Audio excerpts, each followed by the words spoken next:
Hey, saludos, ¿cómo están? Bueno, qué bueno que estén acá conectados. Bueno, vamos a continuar con este episodio. En los anteriores capítulos les estuve compartiendo un poco de lo que fue algunos de los eventos pues, que toqué.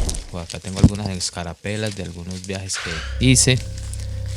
La verdad fue una experiencia increíble. También pues recuerdo algunos de mis primeros eventos, cuando la primera vez que fui a Bogotá, por ejemplo, con Purulent, con Gore Trade, con Extremely Roaring Flesh, con Carnal, con Saprófago. También en Armenia La Bolera fue un evento muy importante, fue muy brutal, con tremendas bandas. También en Pereira fue muy bacano todos estos eventos del principio de los años 2000. Fue un boom, además que la música estaba pasando por un momento bastante brutal porque había hecho una evolución de lo que estábamos acostumbrados a escuchar, y eran estos territorios donde dio ese paso adelante y la pudimos mandar de forma internacional.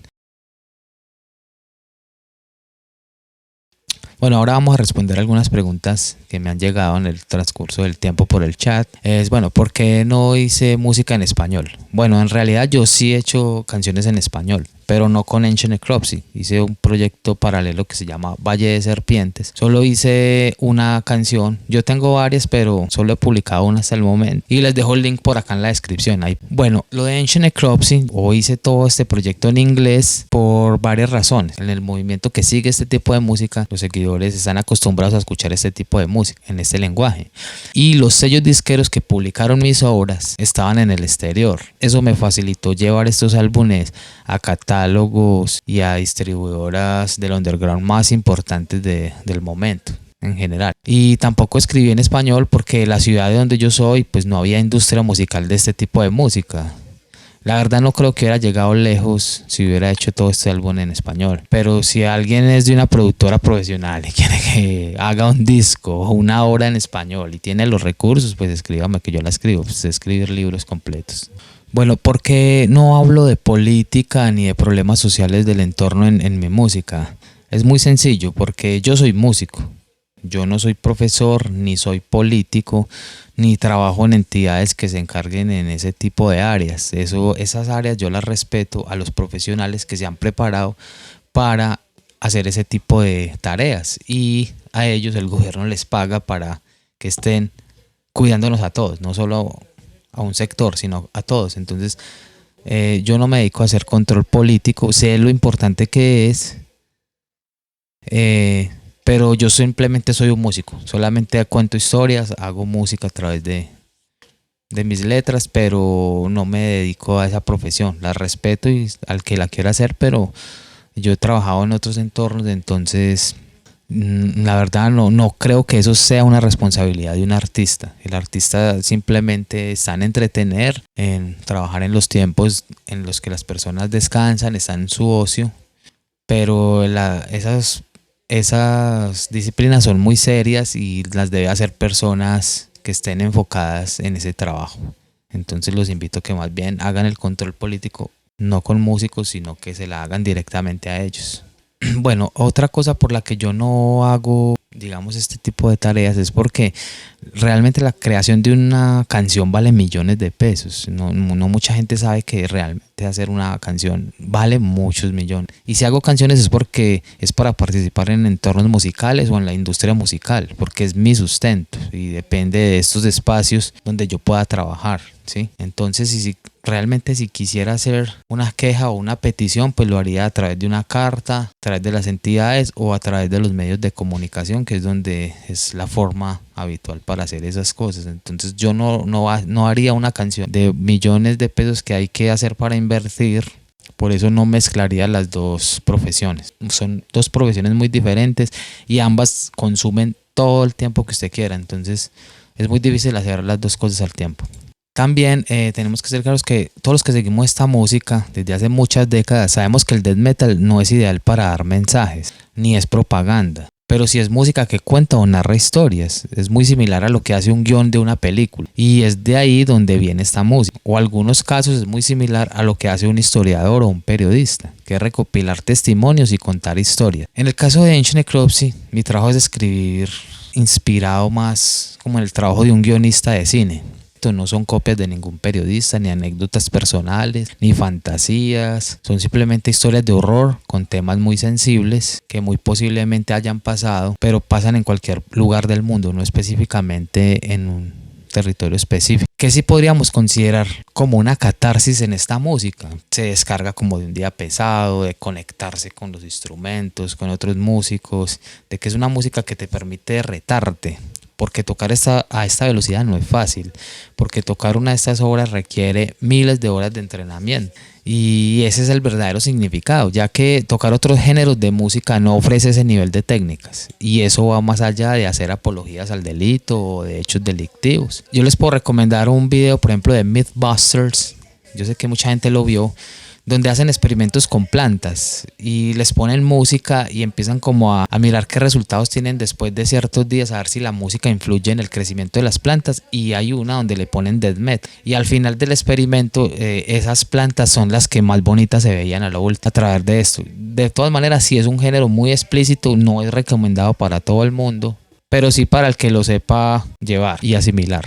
Entonces, como les decía, no es necesariamente una catarsis del autor ni una manifestación interna, y si esto llegara a pasar, en realidad el autor tiene problemas psiquiátricos y debería ser tratado por un profesional.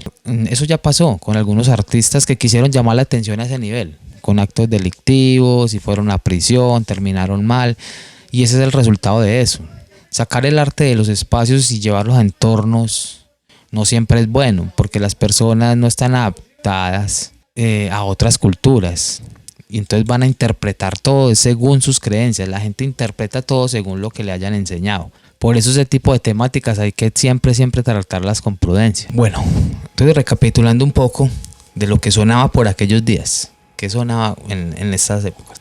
En el 2000, cuando yo estaba haciendo el álbum 2003, tenía el álbum debut, acá le cambié la portada.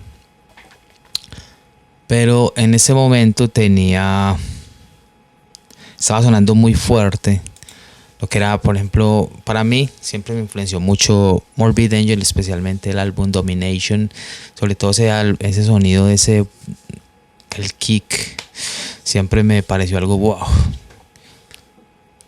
bastante bacano, porque se escucha muy nítido, es puro trigger, pero se siente bastante. A mí me gusta mucho ese sonido, la verdad. Luego tenemos a The Range, el Rated X, pero el Sculpture of Death también me influenció demasiado, sobre todo en las vocales, pero lo escuché mucho, la verdad practicaba mucho cuando estaba estudiando vocales. Luego el Cryptopsy, el Blasphemy Made Flesh, para mí es una obra de arte en lo que tiene que ver en las vocales. Este álbum tiene impresionante trabajo vocal, me influenció mucho. Como siempre, Deeds of Flesh, Trading Pieces, ese álbum lo conozco casi desde que salió, lo pude conseguir, tuve varias versiones de este álbum, lo escuchaba demasiado, todavía lo escucho mucho. De hecho, por ahí tengo un cover en YouTube tocando un tema en batería, me gusta bastante esa canción. Y Brother King, el Instrument, el Chile Garden y el Gorgasm Bleeding Prophecy. Esos álbumes demasiado brutales, me influenciaron demasiado. Y algunos temas que me inspiré en películas de terror. Por ejemplo, uno de los temas que más me acuerdo fue el tema Mutilated by an Innocent Child. Me inspiré un poco en la película de Omen, en la escena pues donde el niño empuja a la mamá con un triciclo. Es bastante brutal como un niño se puede convertir en un asesino.